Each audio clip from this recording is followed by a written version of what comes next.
louvo a Deus pelo privilégio de estar aqui, poder cultuar a Deus junto com os irmãos. Essa é uma bênção que o povo de Deus dá a gente, quando nos reunimos para adorá-lo, não é? Eu me sinto aqui na minha casa também. Pastor Rones, que começou esse trabalho aqui, Oswaldo Rones, eu não sei se vocês conheceram um homem mais teimoso do que ele. Conheceram? É porque ele nasceu na Letônia, o mesmo país onde nasceu minha mãe. Todo letoniano é muito teimoso, parece uma mula velha, não é? Mas como amava Jesus, como amava Jesus. Então é um privilégio estar aqui. Eu estive também aqui pregando quando o pastor Rones deixou o pastorado. Saiu um pastor de 92 anos e assumiu um pastor de 22. Se lembram disso? 70 anos de diferença. Que lacuna histórica monstruosa, não é? Mas é bom voltar aqui. Tudo era diferente. Vocês estão com a casa muito mais bonita, graças a Deus. Que vocês sejam mais bonitos do que essa casa, não é? É uma sorte de todos os irmãos feios aqui presentes, que em Jesus a gente pode se tornar bonito, não é? Meu irmão, isso é um conforto para mim, sabe? Para você também, viu? Olha só. Mas, pastor Alcir me pediu que nessa manhã nós estudássemos alguma coisa sobre salvação. Eu tive uma experiência e eu quero compartilhar com os irmãos. Algum tempo atrás, não faz muito tempo, uma pessoa, esposa de pastor, já madura, com mais de 60 anos de idade, me procura, vai me visitar e pede que eu ore por ela. Ela estava um pouco adoentada. Mas no momento da oração, ela tomou algumas atitudes assim, interessantes. Primeiro, ela se ajoelhou na minha frente. Não há nenhum problema disso. Mas em segundo lugar, antes que eu começasse a orar por ela, ela fez uma confissão: eu tenho medo de morrer.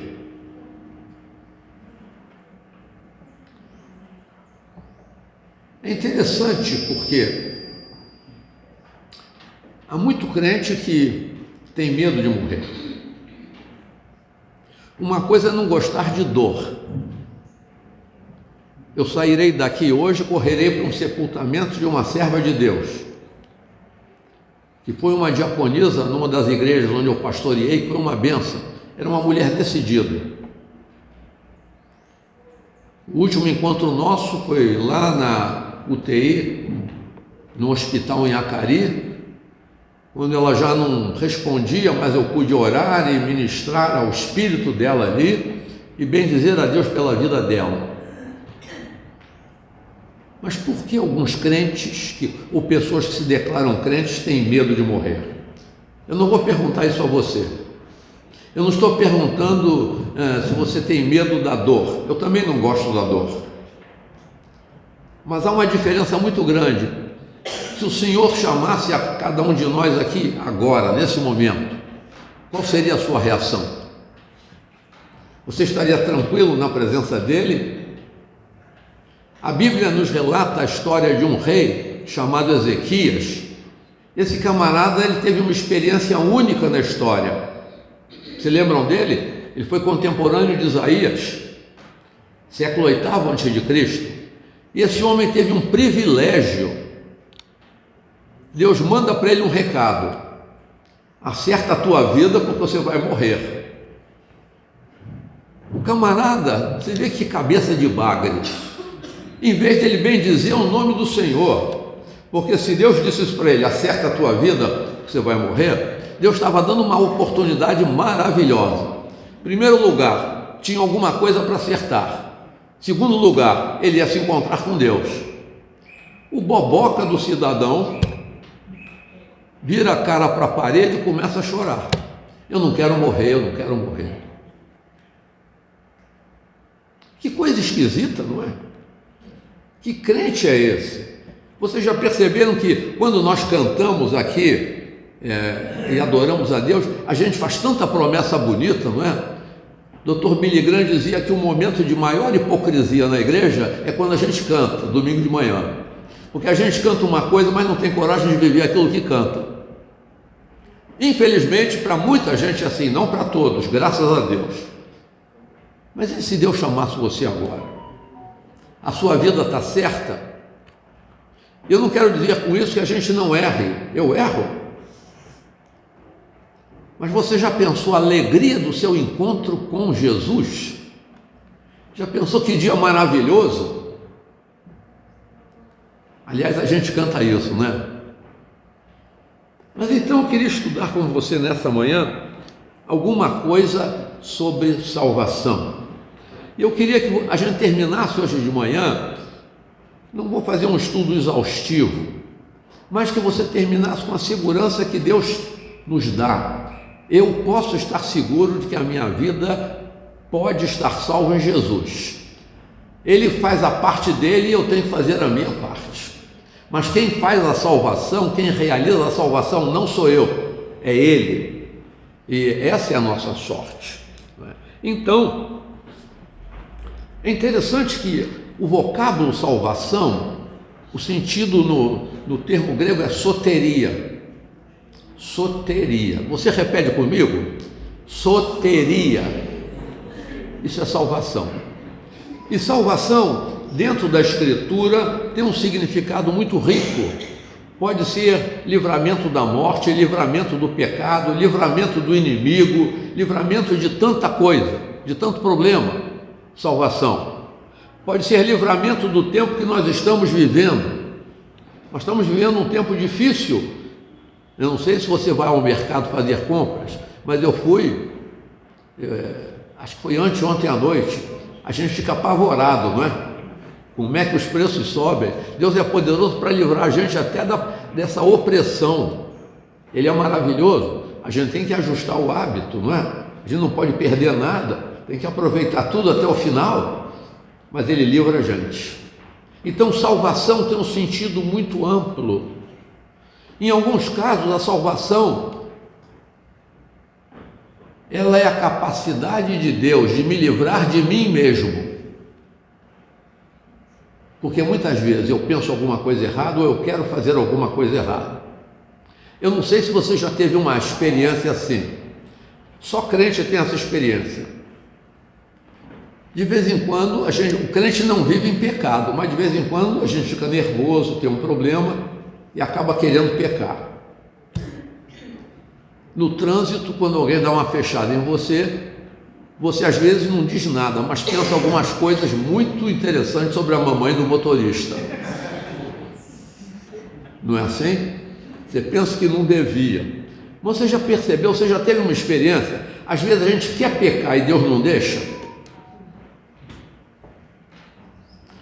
Davi um dia fez uma oração: Senhor, não leve em conta os pecados da minha mocidade. Quando a gente é jovem, a gente peca com mais facilidade, não é assim?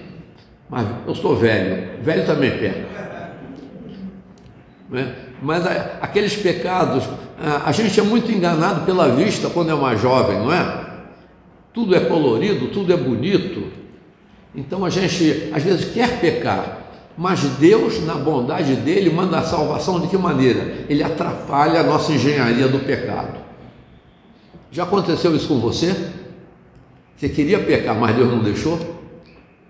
Porque Ele ama você e porque Ele me ama. Ele é maravilhoso. Então, nessa manhã, eu queria começar com você, começar lá do Gênesis. Por que salvação? Nós usamos uma expressão que não é bíblica. Eu queria que você abrisse o seu exemplar de Bíblia, ou o seu celular, eu não sei como é que você é, se você já é muito tecnológico, não é? Mas abrisse lá em Gênesis. Você tem em Gênesis capítulo 3,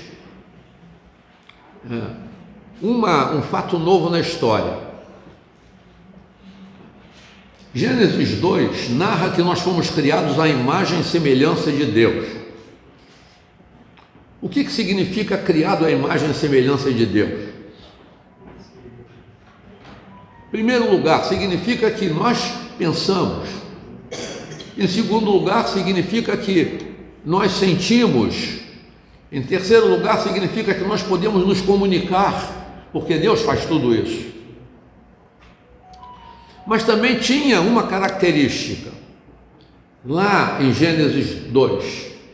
A característica era a seguinte: Deus não peca, e nós fomos criados sem pecado. O ser humano foi criado sem pecado, foi criado para viver em harmonia com Deus, com a natureza e com toda a realidade. Mas em Gênesis 3, o diabo, que é real, o diabo vem e assedia a nossa distinta mãe, Eva, e Deus tinha dado uma recomendação, você se lembra? Você está num jardim, você foi colocado aqui para cuidar desse jardim, você pode comer o fruto de todas as árvores do jardim, você só não pode tocar no fruto de uma árvore, a árvore do conhecimento do bem e do mal. Estão lembrados disso? E qual foi a palavra de Deus para Adão e para Eva? Por que você não deve tocar no fruto dessa árvore? Por quê? Porque se você comer do fruto dessa árvore, você vai o quê? Morrer. Normalmente, lá no título do capítulo 3, os estudiosos colocaram uma expressão. Como é que está na sua Bíblia o título do capítulo 3? A corrupção Da queda. Mas peraí, o que Deus falou? Deus falou que você vai cair? Deus disse que o ser humano ia morrer. Não foi um tropeção qualquer. O problema foi muito maior. Todos nós já caímos em algum momento. Mas esse fato histórico aqui não foi uma queda, não foi um tropeção de Adão e Eva. Não.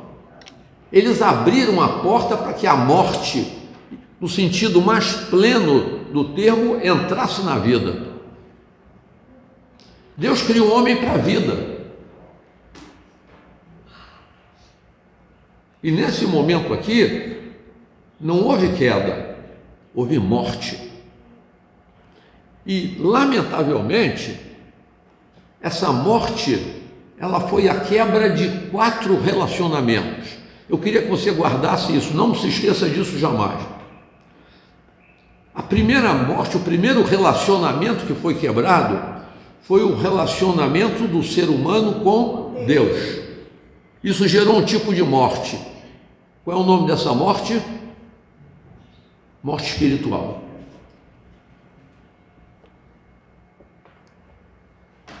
Mas houve logo um problema. Se lembram que o diabo contou uma mentira para Eva e ela caiu. Deus não quer que vocês comam desse fruto, porque se vocês comerem do fruto, vocês se tornarão iguais a Deus. Não, nós nunca seríamos iguais a Deus. Ele era o Criador, nós éramos criaturas e somos criaturas. Mas veja bem, o diabo mexe com um ponto frágil da humanidade. O desejar ser igual a Deus.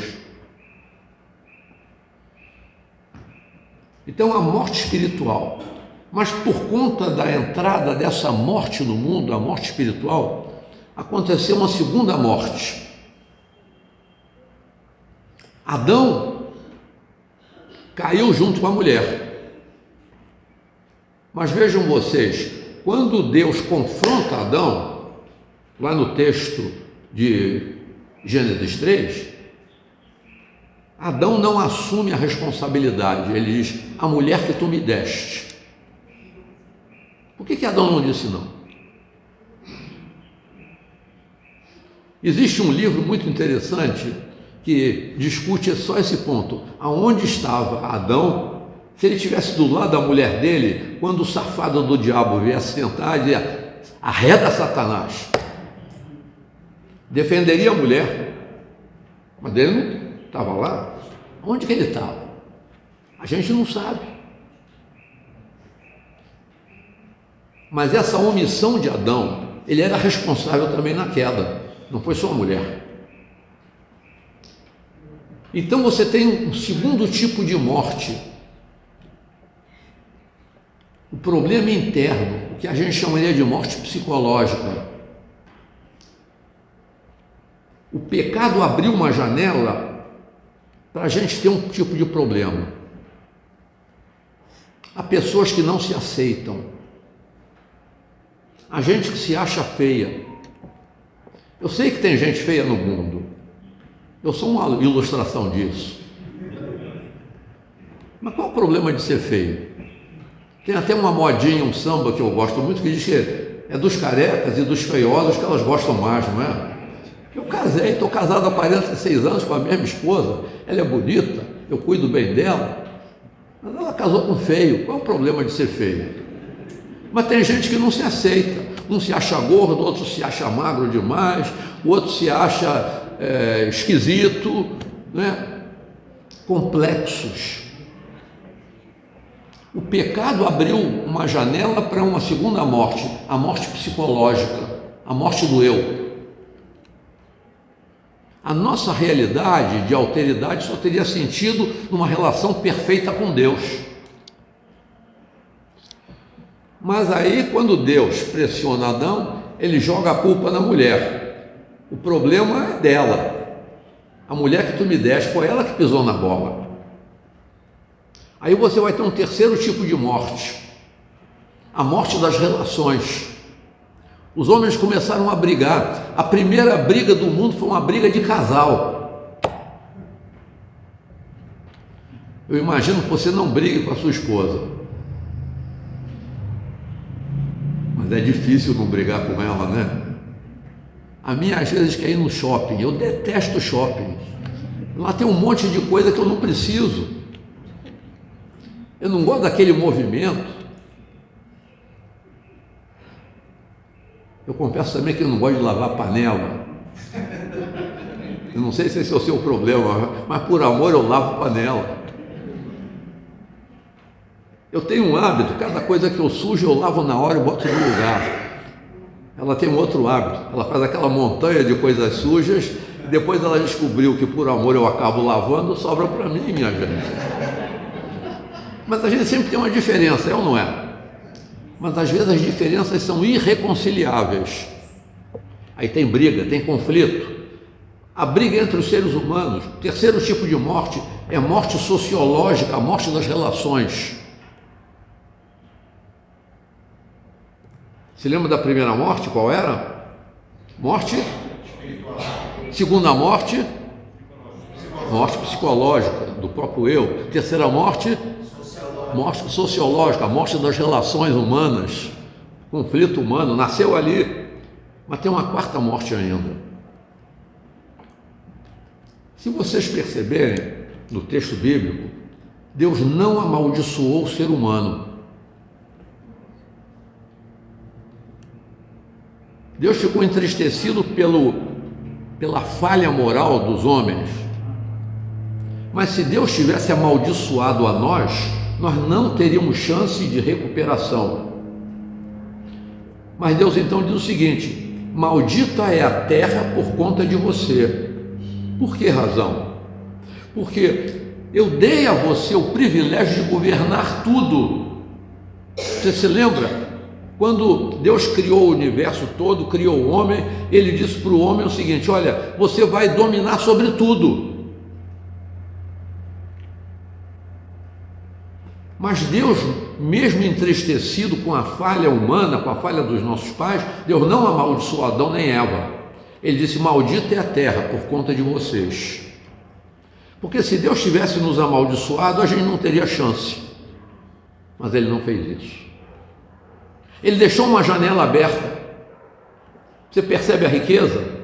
Mas a terra se tornou maldita. E aí a gente vai ter o quarto tipo de morte. Qual é o quarto tipo de morte? É a morte das relações da humanidade com a terra, é a morte ecológica. O ser humano passou a tratar mal desse espaço em que nós fomos criados para usar esse habitat e para cuidarmos dele também. porque os céus e a natureza proclamam a glória de Deus. Quando nós destruímos a natureza, nós estamos afrontando a glória de Deus. Então, eu queria que você guardasse isso. Quantas mortes? Quais são elas? Só os homens. Morte psicológica, morte sociológica. Só as mulheres agora. Morte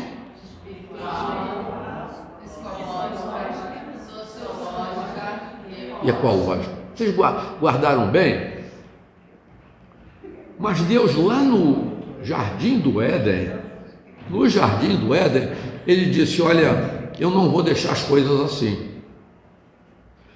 Eu quero também dizer para você um negócio que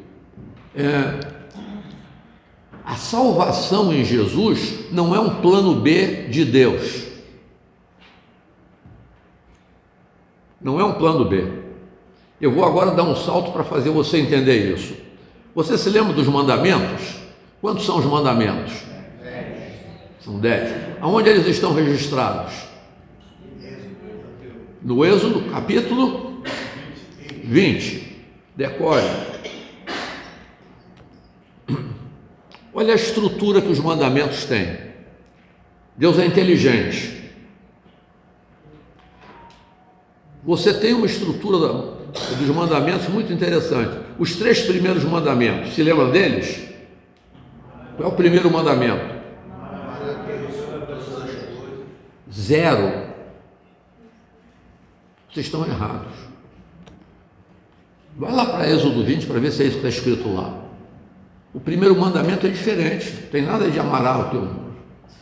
O primeiro mandamento é: não terás outros deuses diante de mim. Pode conferir. Segundo mandamento em Êxodo 20. E, pastor Alci, eu estou percebendo uma diarreia cerebral nesses irmãos. Vamos tomar um Imosec santo aqui para segurar, porque eu sei que você tem ensinado. Segundo mandamento: não farás para ti imagem de escultura. Terceiro mandamento: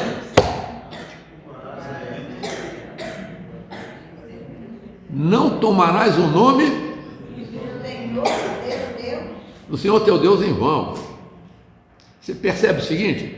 Os 3 primeiros mandamentos dizem respeito à nossa relação com Deus. Dá para perceber bem? Então, olha lá. Primeiro, Deus é único. Deus é incomparável, não faço imagem, porque não dá para comparar Deus com nada. Terceiro, Deus é santo. Quarto mandamento. Agora você está olhando lá na sua Bíblia, né? Nossa, seu miserável.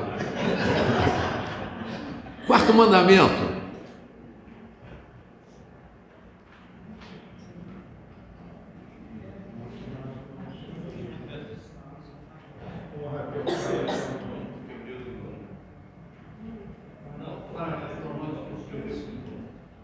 O quarto mandamento. Vocês estão com medo? Eu sou feio, mas eu não mordo ninguém. Olha lá, o quarto mandamento é o mandamento do tempo. Trabalhe quantos dias? 6. Trabalhe 6 e descanse 1. O quarto mandamento é o mandamento do tempo.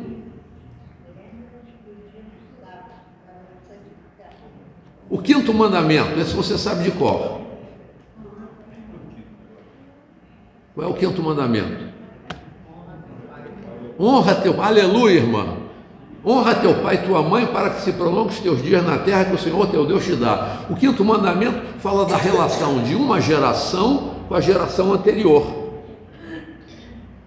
E os mandamentos depois, do 6º até o 10º, eles falam das relações dentro da mesma geração. Mas o que eu quero te mostrar? Guarde essa estrutura, não esqueça nunca mais. Os 3 primeiros dizem respeito a Deus. O quarto diz respeito a quê mesmo, hein? Ao tempo, isso. E dali para frente diz respeito às relações. Mas olha você, Deus está dando um modelo aqui interessante. Deus está acima do tempo e nós estamos abaixo do tempo. O tempo não tem nenhum efeito em Deus, mas o tempo tem muito efeito sobre cada um de nós aqui, não é, meu irmão? A gente fica com cavanhaque branco, com cabelo branco, a gente começa a ficar cansado. O que é isso? É o efeito do tempo, que é um dos problemas da morte sobre nós. Então, aonde eu quero chegar? Deus não está definido, o tempo não tem nenhum problema em Deus. Por quê? Porque Deus está acima do tempo. Mas o tempo tem um efeito grande sobre todos nós. Está claro isso? Então, quando o homem peca, lá no início da história humana, Deus está acima do tempo. Deus não teve que fazer um plano B, um segundo plano para consertar a bobagem que nós fizemos. Não. Deus já sabia de antemão que aconteceria isso. Por quê? Porque Deus está fora do tempo. Eu não consigo, nem você, nenhum de nós aqui consegue fugir do tempo sobre nós.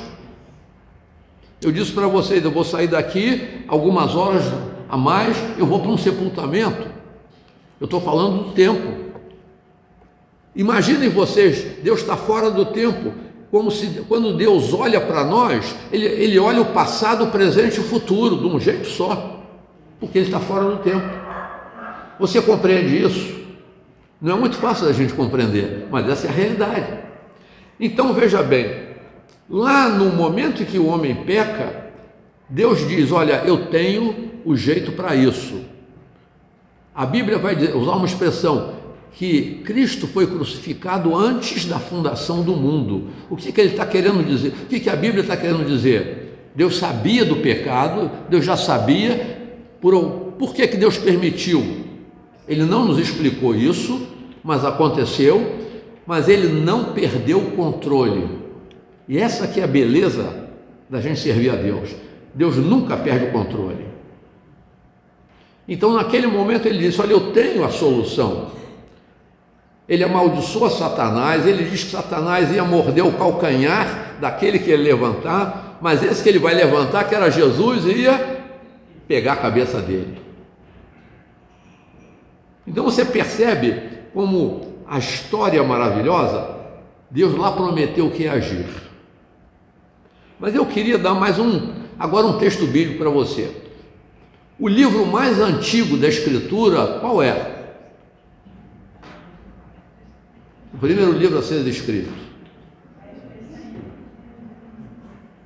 foi o livro de Jó. Ele foi escrito antes de Moisés ter redigido o Pentateuco. Abra lá em Jó capítulo 17. Jó estava enfrentando um problema grande, você conhece a história dele, não vou contar aqui.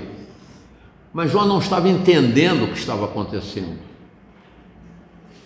E Jó faz como se fosse uma oração a Deus. Olha aqui, olha o verso de número 3. Dá-me, ó Deus, um penhor, e ser o meu fiador diante de ti mesmo. Quem mais haverá que possa se comprometer comigo? Vocês já viram que pedido bonito? Você sabe o que é um fiador, não sabe? Possivelmente algum dia na vida você já precisou de um fiador, não é? Alguém que garantisse uma compra que você vai fazer. Alguém que, se você não pagasse, pagaria.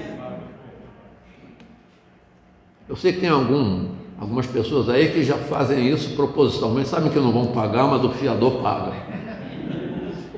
A nossa salvação é um processo de fiança. Jó lá atrás, antes de Moisés ter escrito o Pentateuco, Jó conhecia Deus. E Jó, no meio daquela incompreensão, ele não entendia o problema que ele enfrentava. Por que eu estou enfrentando? Eu sei que eu andei limpo na presença de Deus. Os amigos começaram a acusá-lo. Mas então, no meio da acusação dos amigos, não, você está sofrendo isso porque você pecou. E a gente que tem a história hoje completa sabe que Jó não pecou. Deus não estava punindo Jó por um pecado específico dele, mas os amigos diziam: você errou. Então ele faz um pedido aqui que é maravilhoso: Senhor, olha, se o meu fiador, quem tenho eu na terra além de ti? Nem os meus amigos me entendem, ninguém me entende, mas Senhor, dá-me um penhor, dá-me uma garantia, me garante na tua própria presença. O homem pecou contra Deus. Jó tem aqui, ele tem uma construção teológica profunda. Ele sabe que nenhum ser humano podia responder diante de Deus pelo seu próprio pecado. Só Deus podia resolver o problema. Então ele faz essa oração, esse pedido. E a bênção e a maravilha é que Deus responde a oração de Jó. Deus manda Jesus, filho dele. Quem é Jesus no processo de salvação? É o meu fiador, é o teu fiador, meu irmão. Ele é o nosso fiador. Ele quem garante tudo diante de Deus. Jó sabia que ele por ele mesmo não poderia ter, nem podia se garantir, nem encontraria um fiador. Então, eu queria que você pegasse aqui, vamos ver o que é salvação. Eu queria definir salvação. Eu já mostrei para vocês que Deus é o autor da salvação. Ele responde essa oração. Ele vai criar um sistema de garantia e de fiança para nós. Então, a gente poderia dizer, para definir salvação, salvação é a aplicação da obra de Cristo na vida de determinada pessoa, livrando-a da pena do pecado e fazendo dela também uma nova criatura. Então, quando eu falo de salvação, eu estou dizendo que essa obra não é minha, eu não me salvo, mas só Deus pode me salvar. Mas o que é salvação? Ele tira de sobre mim aquela marca daquele pecado original que gerou quantas mortes mesmo, hein? 4. Aquela morte eterna, a morte do relacionamento com Deus, agora ela é quebrada. Deus resolveu o problema. Deus resolveu o problema da minha morte interna. Deus resolveu o problema da minha morte dos relacionamentos. A gente vai aprender uma coisa, que Jesus não é simplesmente o mediador entre eu e Deus, mas ele vai ser o mediador entre eu e o meu irmão, entre eu e a minha mulher. Quando ela pede para eu lavar prato, vou lavar panela, vou lavar talher, eu digo: querida, em nome de Jesus eu vou fazer tudo isso. Por quê? Porque Jesus é o mediador. Estou dando ponto para vocês, hein, meninos? Mas quando o marido também fizer um pedido, você também tem que atender, minha irmã. Porque olha, Jesus é o mediador entre eu e ele. Eu sei que as mulheres também têm um problema. O marido está em casa, sentado, pensando na solução dos problemas do mundo. A mulher chega do lado dele e diz assim: querido, já que você não está fazendo nada, podia consertar lá a máquina de lavar? O cara está cheio de problemas que só homem tem na cabeça, a mulher não tem esse tipo de problema, já que você não está fazendo nada. Vê se pode, né? Às vezes esse grande problema dele pode ser até assistir um jogo de futebol, né? Ele sabe que sem a torcida dele, aquele clube miserável não vai ganhar. Eu confesso, eu já venci esse problema. Hoje eu sou torcedor convicto do São Cristóvão. Eu não fico nervoso, não tenho problema, não tem jogo transmitido, eu não vejo jogo. Mas eu gosto de futebol. Mas eu não tenho problema. Então ela não me aborda assim, já que você não está fazendo nada. Mas olha lá. Então, veja bem, a salvação é isso. De alguma forma, o que você chama de salvação tem que enfrentar as 4 mortes. Se você diz: não, agora eu sou salvo do fogo do inferno, mas você continua brigando com sua mulher, com seu irmão, você continua fazendo o que não deve na natureza, essa salvação de Cristo não se efetivou na sua vida. Você está me entendendo? Se você no domingo é uma pessoa e ao longo da semana você é uma outra pessoa no seu trabalho, nos seus relacionamentos, você ainda não é salvo. Ah, Neander, você está sendo duro? Estou, porque a Bíblia é dura. A Bíblia não é brincadeira. Então, a salvação de Deus, o sacrifício de Cristo na cruz do Calvário foi efetivado para resolver as 4 mortes. E esse sacrifício de Cristo é poderoso para isso. Eu tenho que permitir que Deus haja na minha vida integralmente. Ele tem que mudar toda a dimensão de vida. Durante muitos anos eu trabalhei no sistema Senai. E eu tinha um companheiro de trabalho, era o diretor de uma outra área. E ele um dia estava me dando o testemunho. Ele não era um cristão evangélico, mas ele disse: olha, eu ia lá nas festas, eu sempre vou nas festas com um empresário aí, ele realiza, sempre tinha muito garçom, muita coisa, mas agora ele se converteu. Eu falei: o que mudou? O que você viu? Agora ele faz questão de servir todo mundo. Ele continua, ele gosta de festa, mas na festa agora quem serve é ele. A salvação muda cada detalhe, não é? Prazer de servir. Mudou. Então, eu também quero dizer para você o seguinte: a salvação não é o fim da jornada. A salvação em Jesus é o início. Muitas vezes nós dizemos assim: olha, eu levantei a minha mão para Jesus, eu escolhi Jesus. Meu irmão, escolheu nada, foi Ele que amou você. Você se lembra da história de Paulo? Foi Paulo que escolheu Jesus? Você se lembra do encontro dele com Jesus? Quem programou o encontro? Jesus ficou lá no caminho de Damasco, quando o teimoso, o voluntarioso do Paulo ia caminhando para lá, de repente, ele dá de cara com quem? Jesus. Foi Jesus que marcou o encontro. É Ele quem nos encontra. Se a gente pensa que eu escolhi, eu não sou Deus. Eu era prisioneiro do pecado. Eu fazia as coisas que, o texto que nós lemos aqui de Efésios, eu estava prisioneiro do pecado, mas um dia Deus marcou um encontro comigo. A iniciativa é dele. Ele me salvou. E você sabe onde eu aceitei Jesus? Sou filho de um pastor. Mas eu aceitei Jesus no lugar mais estranho. Não aceitei numa igreja, não. Eu aceitei no cemitério do Caju. No dia que estava sendo enterrado o corpo do meu pai. Um pastor meio esquisito, dirigindo a palavra lá no cemitério, ele fez um apelo. Eu aceitei Jesus no cemitério do Caju. Eu descobri que até aquele momento da minha vida, eu vivia escorado na fé de terceiros. Eu não tinha uma experiência com Deus. Jesus marcou um encontro comigo no cemitério do Caju.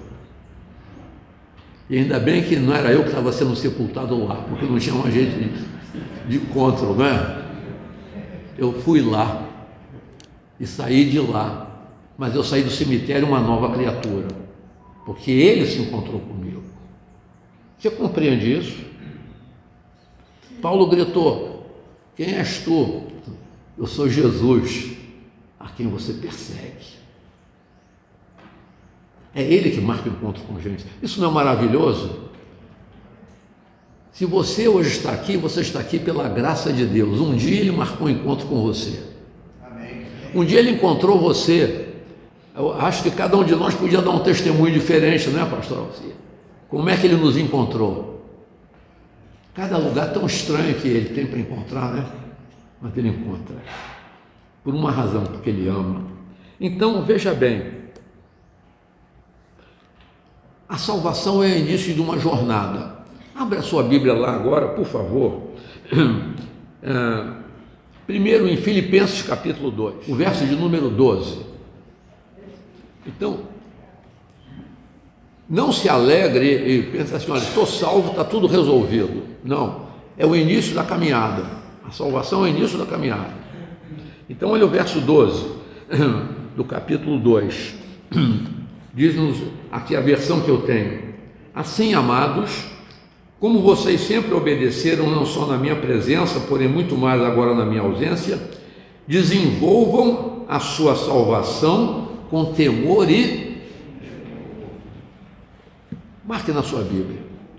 A salvação precisa ser desenvolvida na nossa vida. A salvação é um ato de Cristo que me abençoa, que me toca. Mas a minha obrigação é desenvolver a salvação. Como é que eu desenvolvo a salvação?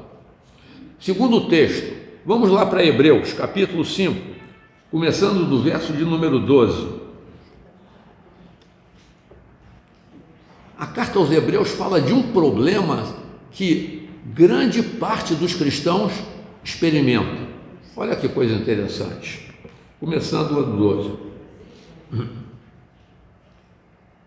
Eu vou começar do 11. A esse respeito, temos muitas coisas a dizer, coisas difíceis de explicar, porque vocês ficaram com preguiça de ouvir. Pois quando já deviam ser mestres, levando em conta o tempo decorrido, vocês têm novamente necessidade de alguém que lhes ensine quais são os princípios elementares dos oráculos de Deus. Passaram a ter necessidade de leite e não de alimento sólido. São bebezinhos. E olha lá. Ora, todo aquele que se alimenta de leite é inexperiente na palavra da justiça, porque é criança. Mas o alimento sólido é para os adultos, para aqueles que pela prática, a salvação tem que ser desenvolvida, tem as suas faculdades exercitadas para discernir não somente o bem, mas também o mal. Um crente genuíno, ele sabe o que é o bem, mas ele sabe fugir do mal, ele sabe o que é mal. Crente genuíno não é boboca, ele não embarca em qualquer canoa furada, ele sabe fugir. Foge dela, povo meu, não é? Então, olha, entrando no capítulo 6, por isso, deixando os princípios elementares da doutrina de Cristo, avancemos para o que é perfeito, não lançando de novo a base do arrependimento de obras mortas. O que o autor está dizendo? Para de ficar cocheando, caindo a hora, o tempo todo, você praticar a obra que você já não devia mais praticar. Pratica as obras que Deus quer que você pratique. Lá em Efésios nós vamos encontrar isso no capítulo 2, a gente vai chegar lá. Mas não, para com isso, para de brincar. Deixa as obras mortas, as obras antigas. Segundo, da fé em Deus. Você crê em Deus ou não crê? Não é aquele irmão que vive pedindo que os outros orem por ele? Peraí, você não aprendeu a orar também? A sua oração é mais forte que a minha. Que negócio é esse? É ridículo. A Bíblia garante que ele ouve a oração de todo aquele que crê. É ou não é? Então aprenda a orar. Terceira coisa, olha lá, o ensino de batismos. Eu já vi gente pedindo para ser batizado um montão de vezes. Peraí, aquele primeiro banho não valeu não? Só se segurasse o cara lá embaixo até ele morrer. Aí não precisa mais de batismo. Ah, mas eu não sei bem o que eu estava fazendo. Peraí, isso aqui não é brincadeira. A água não salva. Quem salva é Jesus. Olha lá. A quarta coisa, a imposição de mãos. Deus deu mãos para a gente abençoar as pessoas. Quinto, da ressurreição dos mortos. Você não precisa ter medo de morrer, porque você vai ressuscitar. Feio como é, mas vai ressuscitar. Num corpo glorificado. Um corpo que não vai mais envelhecer. Então, peraí. Vamos parar de ensinar essas coisinhas que ele diz que isso são princípios elementares. Será que tem mais alguma coisa para a gente aprender de Deus? Salmo 25, verso 14, tem uma expressão: a intimidade do Senhor é para aqueles que o temem. Ande com Deus, você vai conhecer mais profundamente de Deus, você vai entender a vontade dEle, você vai descobrir uma coisa simples, que a sua vontade tem que ser a vontade dEle, acabou, porque a vontade dEle é boa, perfeita. A vontade de Deus nunca é melhor, porque ela é perfeita. Eu estou passando um problema, bendiga o nome do Senhor. O problema que você vive, Deus permitiu para que você crescesse. Você consegue entender isso? A gente fica às vezes nos princípios elementares. Mas por que isso aconteceu comigo? Porque eu estou no mundo de pecado, porque eu sou um pecador, mas Deus não me abandonou, porque Ele prometeu que nunca me deixaria. Eu posso viver a minha vida confiante, e se você morrer agora, o problema é dele, não é meu. Um colega pastor estava lá à beira de um leito de morte de um irmão crente com quase 100 anos. E a família diz: pastor, pede para Deus curá-lo. Deixa o homem subir. Um outro amigo, a família tinha muito recurso, o sujeito, o pai dele, um cristão convicto, estava num UTI, num hospital lá em Brasília, e o sujeito, servo de Deus, fiel, mas como era uma família de dinheiro, os médicos não deixavam desligar aparelho nenhum. Por quê? É mais um dinheirinho lá, né? Então, assim, o velho saiu do coma num dado momento e deu um berro e disse: eu quero morrer. Jesus é o meu Senhor, eu quero ir para Ele agora, desliga essa droga. A família teve que brigar com os médicos, respeita o velho, ele está certo. Espera aí, a gente diz que a vida com Deus é melhor e a gente só quer ficar aqui agarrado? Meu irmão, vai tomar banho. Que cristianismo é o teu? Então, se a gente... A ressurreição é uma garantia, você vai ressuscitar, meu irmão. Você vai ressuscitar com Cristo, num corpo glorificado, sem nenhuma doença, sem nenhum problema, sem nenhum pensamento mau. Já pensaram esse dia? Que coisa maravilhosa, porque a palavra de Deus me promete isso. Essa tem que ser a expressão da nossa salvação. Então, olha, vamos deixar os princípios elementares. Persiga o pastor de vocês. Olha, eu quero mais. Eu quero conhecer mais de Deus, me ajuda a conhecer mais de Deus. Eu quero ser mais íntimo dele a cada dia. Esse é o objetivo. Vamos deixar esses princípios elementares de lado. Então você viu, Deus deu um fiador. Mas agora, segundo problema que eu queria levantar: por que tinha que ser um fiador de dupla natureza? Você já pensou sobre isso? Por que a gente precisava de um Salvador que tinha uma dupla natureza? Esse é um ponto que a gente tem que explicar.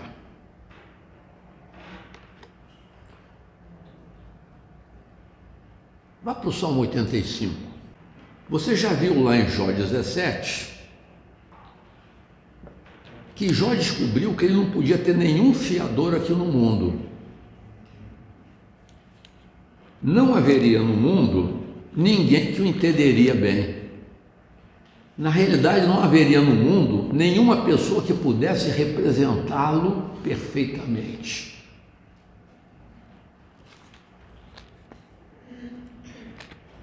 Por que razão?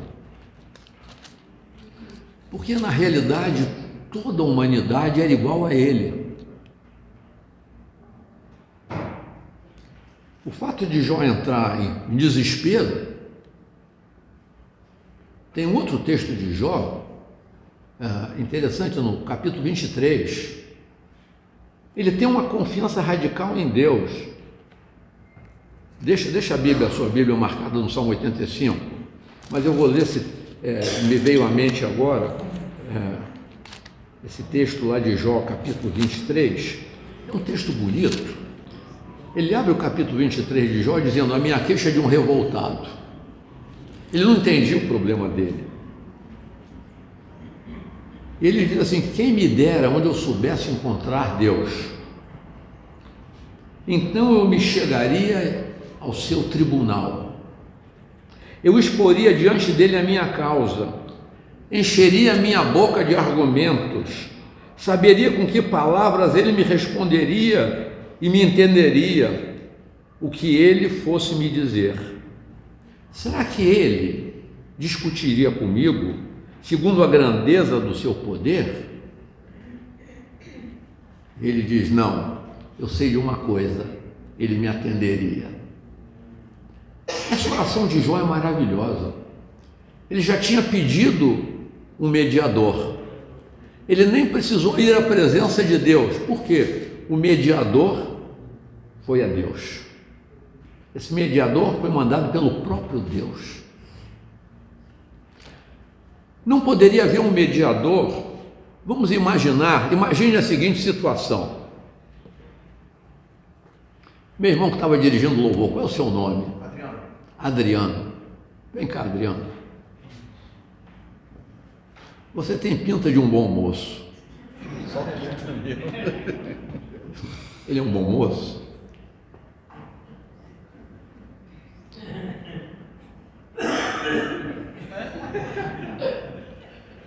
Vamos imaginar que é o seguinte: ele é um bom moço. Você já bateu na sua esposa? Só apanho, rapaz. É melhor ficar quieto essa parte aí, que eu só apanho. Você já pensou em algumas coisas indevidas? Sim. Você já ficou com raiva dela? Já. Não pensei que eu pudesse usar você, porque a gente podia pedir que você fosse a cruz em nosso lugar aqui. Mas você só está documentando para mim que você tem alguns problemas.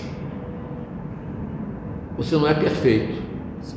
Você ama a sua esposa, você cuida bem dela? Sim. Você atende os pedidos dela? Sim. Você lava a louça da sua casa? Com certeza. Com muita alegria? Às vezes sim, às vezes não. Você está compreendendo? Qualquer pessoa que fosse levantada da humanidade, por mais que dirigisse o louvor, por mais que falasse, que exortasse ao povo, não teria competência. Por quê? Porque você nasceu em pecado, como diz o Salmo 14: em pecado me concebeu minha mãe.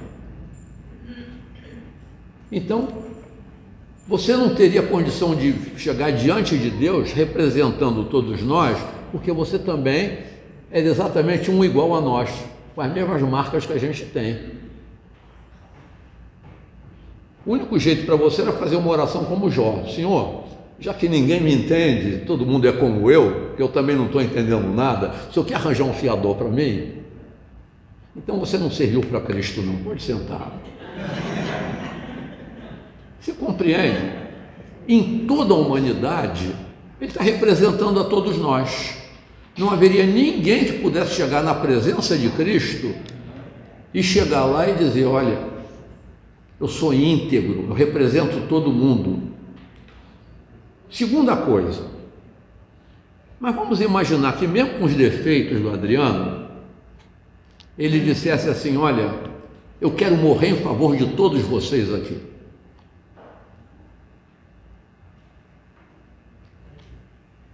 Usando a nomenclatura humana, ele seria um mártir. Jesus não foi um mártir. Qualquer ser humano que morresse seria um mártir. Há homens e mulheres que têm morrido para salvar outras pessoas. Nós tivemos na história do cristianismo martírio. Eles salvaram uma pessoa de uma situação, mas eles não salvaram ninguém do inferno.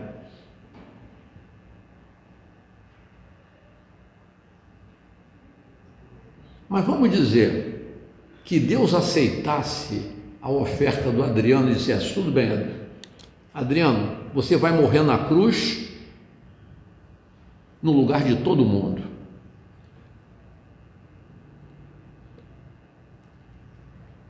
Deus teria um problema. Por que Deus aceitou esse camarada?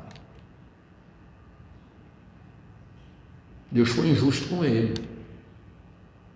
Porque o que aconteceu na cruz do Calvário? O pecado de toda a humanidade caiu sobre uma pessoa. Adriano receberia sobre si o pecado de todos nós. Isso seria justo? Não. A pessoa que fosse a cruz do Calvário, ou que foi a cruz do Calvário, ela não poderia ter sido nascida da relação de um homem com uma mulher. Porque se houvesse esse tipo de pessoa, o diabo acusaria Deus de injustiça. E a Bíblia nos diz que Deus é justo e nele não há injustiça alguma. Você compreende isso? Então o que Deus faz? Deus cria um mecanismo, ele já tinha isso preparado desde antes do universo. Mas ele, pela ação do Espírito, inocula no ventre de Maria um ser que tem uma dupla natureza. Ele não foi gerado de José. Ele foi geração direta do Espírito Santo numa mulher. Tinha que ser nascido de mulher, agora por uma outra janela. Por que ele precisava de dupla natureza? Ele precisava de ser Deus para que Deus não fosse acusado de injustiça. Mas ele precisava ser nascido de mulher por uma razão. Há um autor chamado Bill Hybels, ou Bill Hybels, ele tem uma obra chamada O Seu Destino é o Trono. E ele ilustra o que a queda. Antes do homem cair, Deus tinha chamado Adão e a Eva e disse: olha, vocês vão dominar sobre tudo. E ele usa uma expressão interessante. É como se Deus tivesse feito uma escritura de domínio. Tem algum advogado aí que entenda de direito? Fez uma escritura: olha, eu te dou autoridade sobre toda a obra criada. Você vai cultivar tudo isso. Deus fez uma escritura. Volta cá, Adriano. Agora ele é Adão. Adão, estou entregando a você a escritura, você tem autoridade sobre toda a obra criada. Você vai cultivar, você vai cuidar, você vai desenvolver ciência, você vai honrar o meu nome, comandando toda a obra que eu fiz. Adão tinha escritura. Mas o que Adão e Eva fizeram? Quando o diabo chega lá no ouvido de Eva e diz: olha, você não pode comer do fruto porque você vai ser igual a Deus, a mulher e o homem entregam aquela escritura de mão beijada, entregam a autoridade da vida delas agora ao diabo. O diabo não arrancou da mão dela. Você compreende? Eles entregaram voluntariamente. Eles ouviram o conselho e acreditaram. Eles optaram por desobedecer a Deus para obedecer ao inimigo. Agora eu vou fazer o papel do diabo.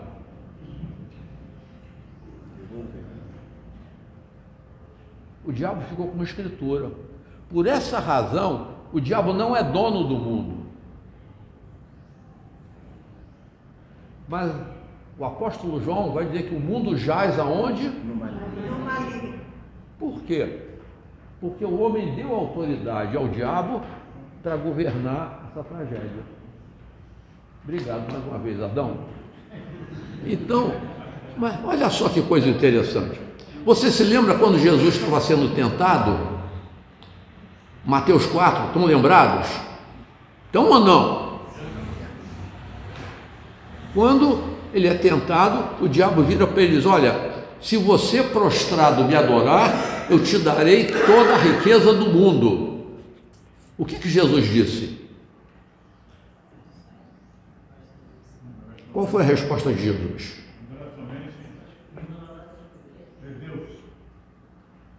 Repete, meu irmão. Ele disse: adorar somente a Deus. Jesus não questionou a autoridade do diabo sobre o mundo. Você está compreendendo? Jesus sabia que o diabo tinha autoridade, por quê? Porque o ser humano, os dois bobocas dos nossos pais entregaram. Eles seriam os governantes se tivessem permanecido na relação direta com Deus. Por isso tudo ficou difícil. O nosso pecado, a nossa desobediência e a ação do maligno. Jesus não questionou a autoridade do diabo sobre dar riqueza, ele questionou a adoração. Adoração somente a Ele. Então, vamos voltar aqui à análise do fato. Quem resgataria toda a autoridade? Paulo vai trabalhar isso muito bem. Na cruz do Calvário, o diabo é exposto à vergonha. Por quê? Cristo retoma a autoridade em nosso lugar, como homem, como Deus. Mas ele morreu por isso. Você percebe a profundidade do que é a salvação? Ele nos resgatou do império das trevas, é esse império. Se você quiser se aprofundar nisso, Lucas 16, você tem um texto: das riquezas de origem iníqua, granjeai amigos. Quais são as riquezas de origem iníqua? São todas no mundo. Jesus deificou o dinheiro e a riqueza, não foi? Ele chamou de mamon.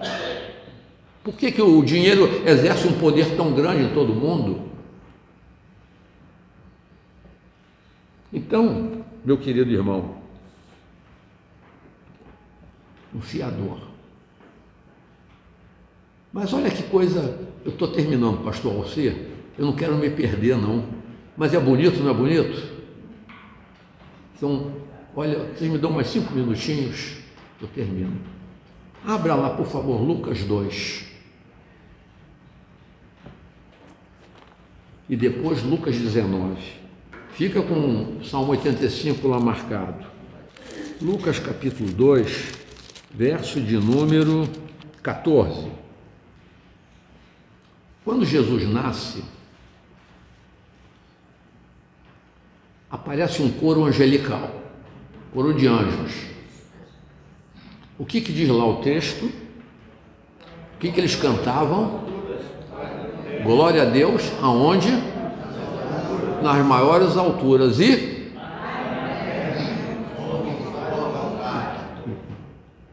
veja bem, grave isso. A glória é sempre nas alturas, mas a paz aqui é onde? Mas na terra. Agora vá para Lucas 19. Lucas 19, começando o verso 37 e o 38.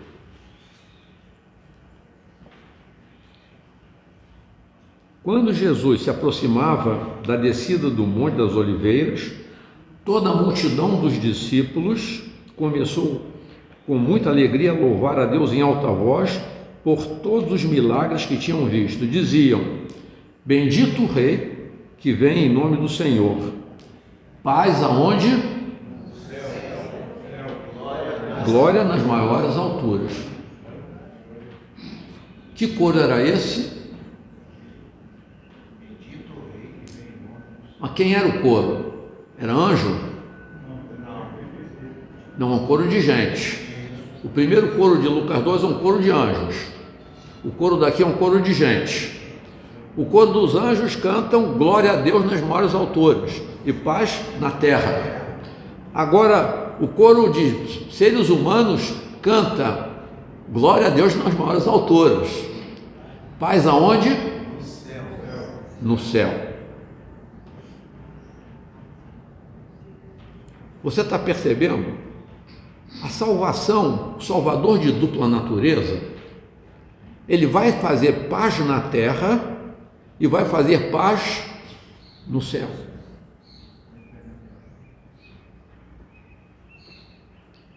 Só esse Salvador podia fazer. Ele tinha que ter dupla natureza. Salmo 85. Deus sabia o que estava fazendo. Quando você chega no Salmo 85, que é um salmo dos filhos de Corá, olha que coisa linda. Favoreceste, Senhor, a tua terra, restauraste a prosperidade de Jacó, perdoaste a iniquidade do teu povo, encobriste todos os seus pecados, a tua indignação reprimiste-a toda, do furor da tua ira te desviaste.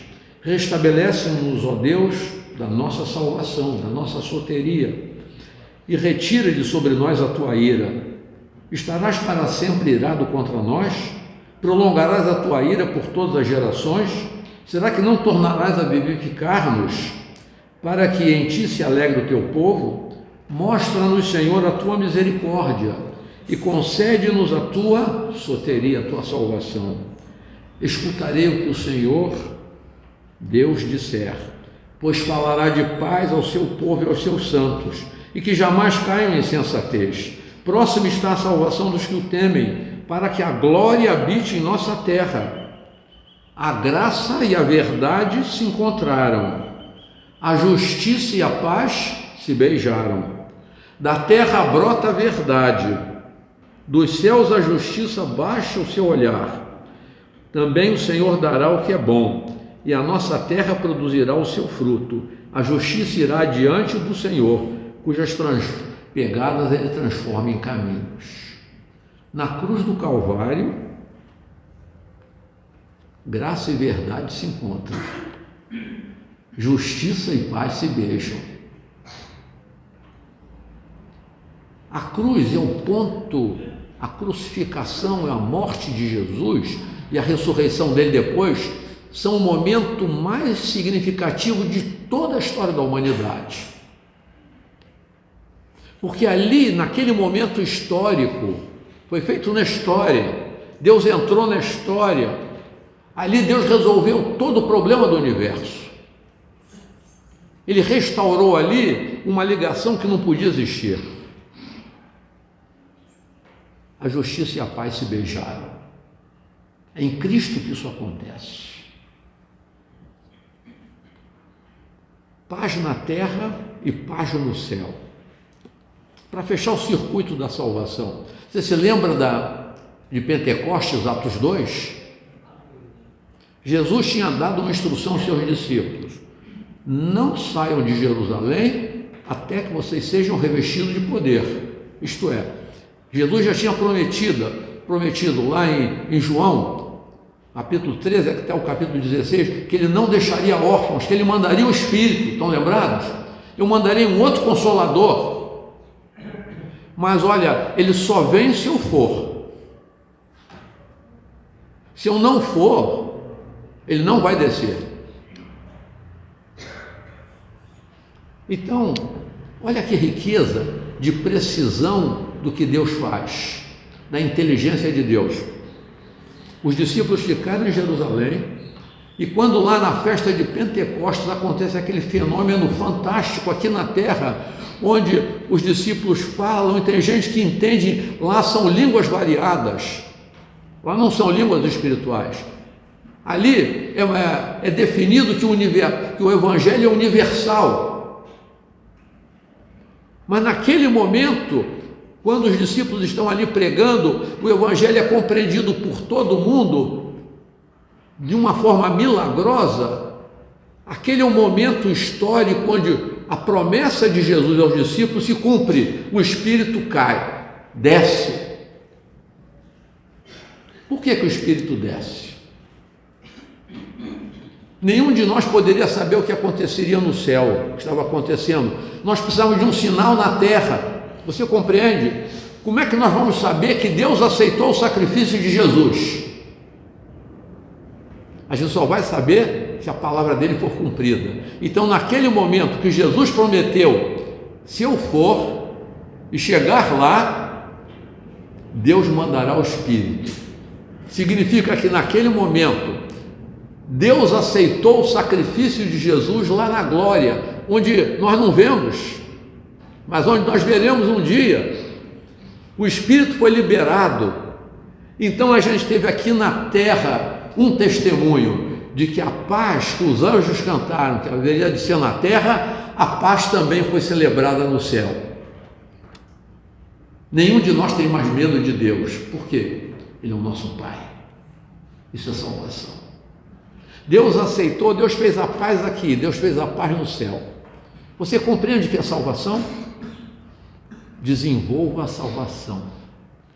Conheça mais de Deus.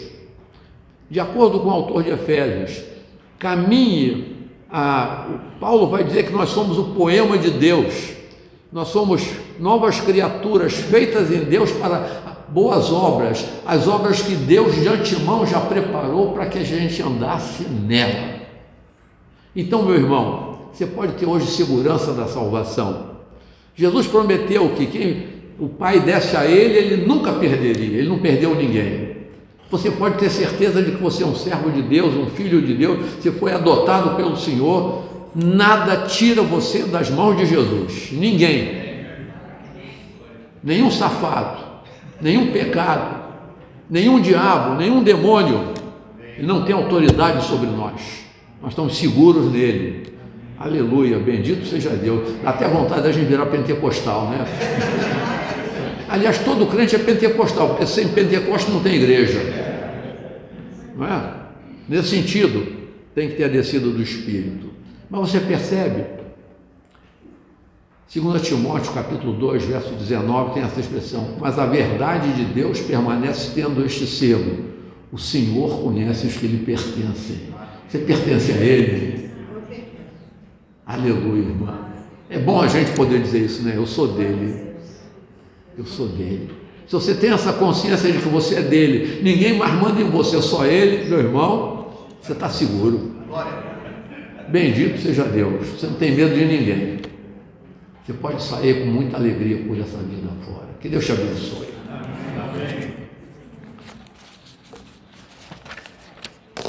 Alguma questão? Espero que ninguém me mande uma casca de banana. Eu vou respondendo aqui, tentar ser rápido. Qual a relevância de se entender o atributo da eternidade para nós que vivemos num mundo onde tudo passa? Perfeito. Eclesiastes capítulo 3, verso 11. Diz o seguinte, a palavra de Deus: nós fomos criados para não morrer. Essa é a realidade. Por isso você tem aqui: Deus fez tudo formoso no seu devido tempo. Também pôs a eternidade no coração do ser humano, sem que este possa descobrir as obras que Deus fez, desde o princípio até o fim. O que significa isso? Nós fomos criados para a eternidade. Nós fomos criados para não morrer. Então, a eternidade com Cristo é vida eterna com Deus. Você foi criado para isso. Não desperdice a sua vida. O apóstolo Paulo vai dizer: se a nossa vida se resume à existência, nós somos os mais miseráveis de todos os homens. Irmãos, a vida tem sentido maior, muito maior. Eu queria que você refletisse sobre a eternidade. Você tem pensado sobre a eternidade? Eternidade não é... Um garoto me perguntou: pastor, mas a gente vai ficar cantando a vida inteira lá no céu? Não, nós vamos sair da dimensão tempo. A eternidade não é tempo alongado, a eternidade é um não tempo. Não existirá tempo. É meio difícil a gente entender isso, não é? Porque a gente está prisioneiro do tempo. Se lembra lá do mandamento? Deus acima do tempo, nós abaixo do tempo. Quando você é salvo, você sai daqui de baixo, você vai para cima também com Deus. Vai ver com Ele. É maravilhoso, não é? Viver no não tempo. Ok, eu vou precisar Existe salvação para o iníquo?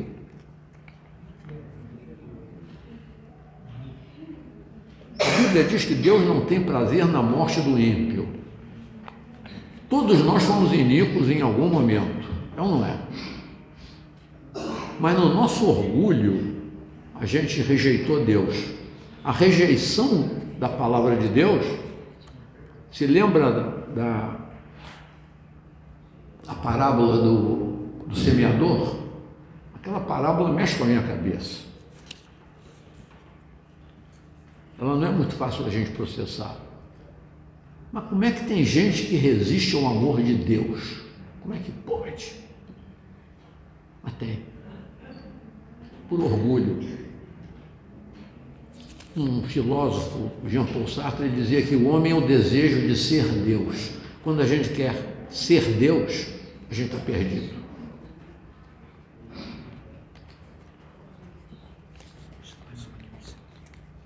Porque Deus não deu chance a Eva no paraíso para ela se salvar? Olha, a sua pergunta é inteligente, mas veja bem, nós não temos no registro bíblico o desfecho do que aconteceu com Adão e com Eva. Da mesma maneira que você levantou a pergunta, eu não tenho aqui o direito de concluir que Eva e Adão não foram salvos, nem que foram salvos. Deus deixou algumas coisas nebulosas. Deuteronômio 29 faz uma declaração: as coisas reveladas nos pertencem, mas há coisas que ainda estão ocultas para nós. Nós não sabemos, a Bíblia não narra para nós se Adão, por alguma razão, a gente tem em Adão e Eva uma prefiguração da salvação, quando Deus faz vestimentas para eles. Aquilo é uma prefiguração da salvação, mas a gente não pode hermeneuticamente declarar a partir desse fato de que Deus proveu, vamos dizer, resolveu o problema da vergonha deles, que isso significou salvação plena. Essa é uma pergunta que você não vai precisar fazer quando chegar no céu, porque quando você chegar lá, você já vai entender tudo. Não adianta você fazer listinha de perguntas para levar para lá, não, é bobagem, entendeu? Você vai entender tudo. Na hora que você pisar lá, o problema é que você precisa pisar lá. Você vai entender tudo, tudo vai ser revelado. Deus mostra a direção através de sinais.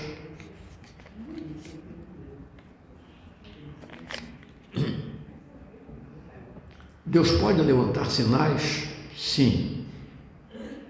Desde que esses sinais estejam coerentes com essa palavra. Está compreendendo? A Bíblia diz que os judeus procuravam sinais, os gregos conhecimento. Há muito crente querendo um sinal. Porque passou uma vaca voando aqui na minha casa.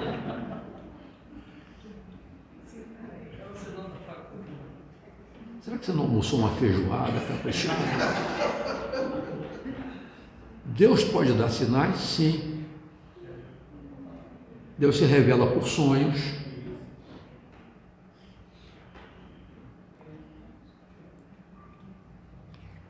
Deus me deu um sonho. Eu não sou dado a sonhar. Mas numa noite Deus me deu um sonho muito interessante. Isso, crente sonha com Bíblia, né? Não tem jeito. Olha aqui que sonho. Navio adramitino e navio alexandrino. Paulo estava indo para Roma preso. Um navio se perdeu todo, arrebentou tudo, mas todos se salvaram.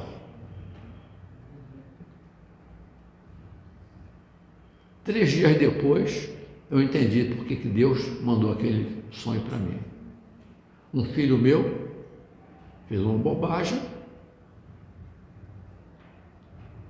O carro foi totalmente destruído, o carro dele, mas ele se salvou. Deus me preparou. Eu não sabia por que aquele sonho, mas ele me preveniu. Foi uma noite dolorosa para mim e para minha esposa, Mas ele saiu de lá, foi hospitalizado, mas Deus preservou a vida. Deus dá sinais. Mas os sinais têm que ser sempre coerentes com a palavra de Deus. Não quero dizer que isso tem que ser exatamente uma expressão bíblica. Mas espera aí. Na história, pela palavra, Deus já falou alguma coisa assim? Então, essa é uma questão. Fico tensa, já deu para perceber que é uma irmã, né? Quando o cristão fala, perdi a salvação, agora recebi de novo. Irmã, desculpe, mas essa pessoa está brincando. Essa pessoa está brincando. A salvação, Deus dá a salvação. Pessoas que estudam lá em Mateus 13, a parábola do semeador. A gente que se sentiu emocionado no momento.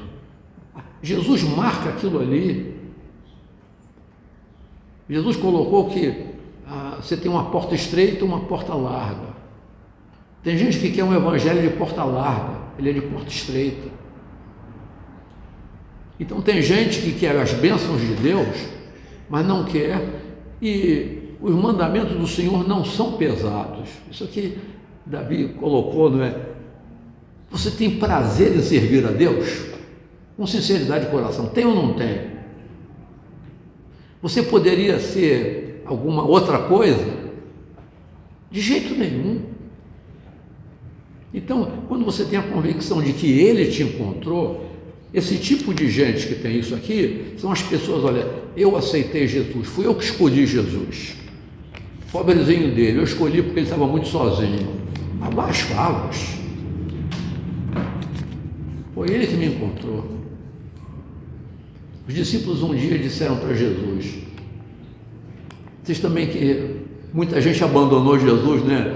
E Jesus virou para os discípulos e disse, vocês estão a fim de ir embora? Pedro responde, Senhor, para quem iremos nós? Tu tens as palavras de vida eterna.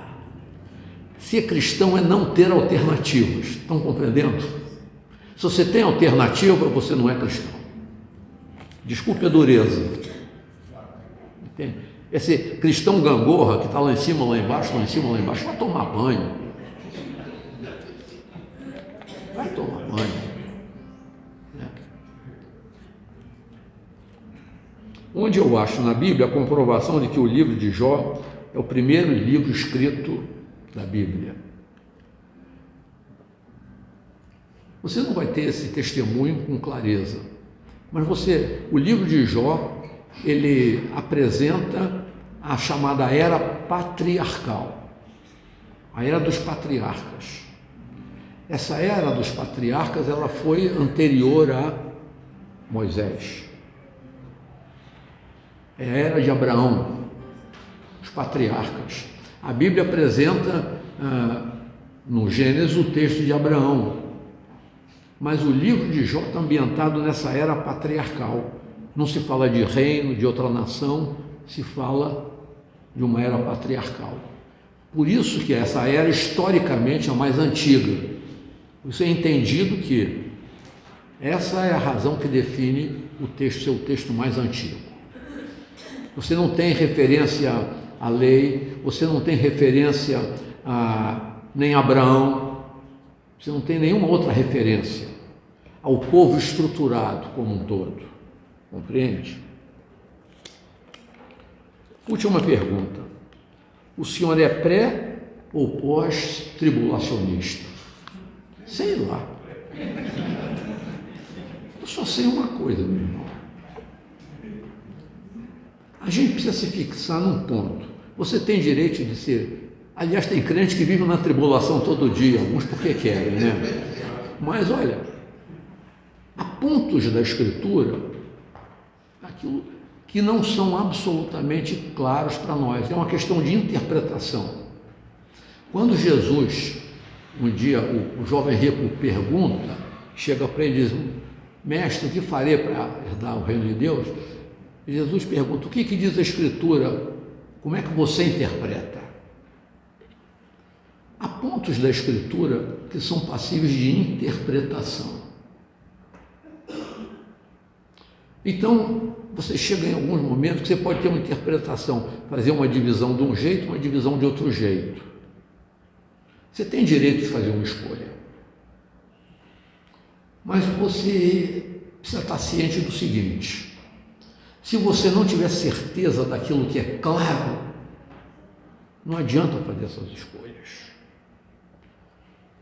Meus irmãos, a Bíblia me dá certeza absoluta de algumas realidades. Primeiro, Jesus é uma realidade histórica.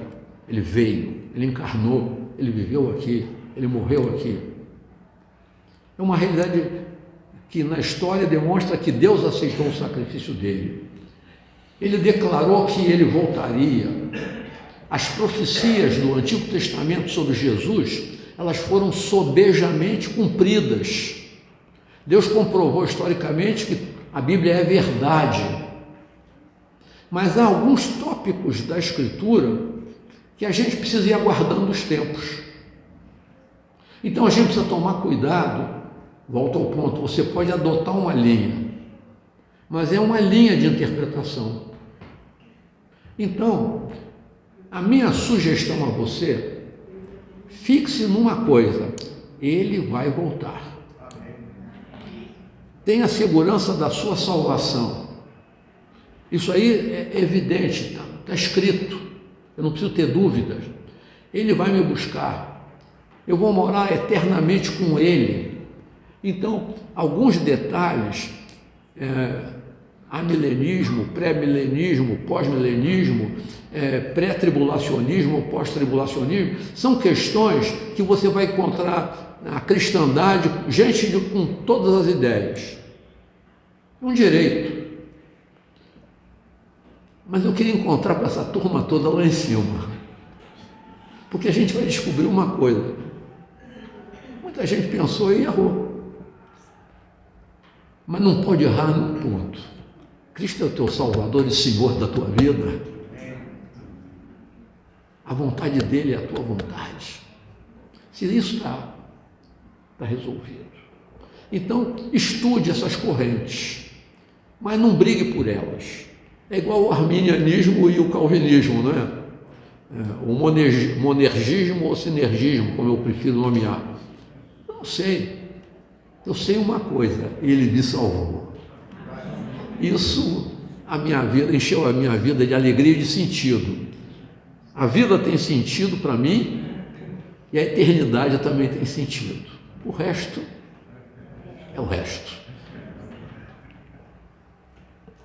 Eu sei que você tem muitas outras perguntas, mas graças a Deus você não fez. Não é? Que Deus te abençoe. Trabalhe em cima das certezas.